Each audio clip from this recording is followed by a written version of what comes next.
Okay friends, so here are the chopped up potatoes, and I added some coconut oil to the skillet.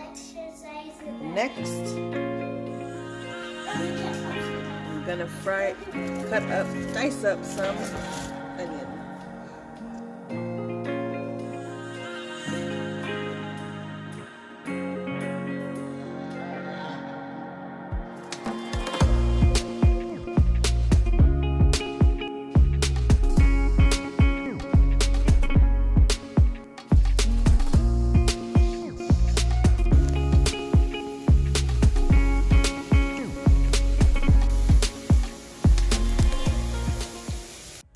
Okay friends, so next I'm gonna dice up these brown and serve sausages and add them to the skillet.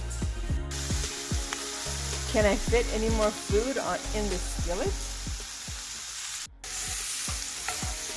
You can smell the browning of the onions, like caramelizing.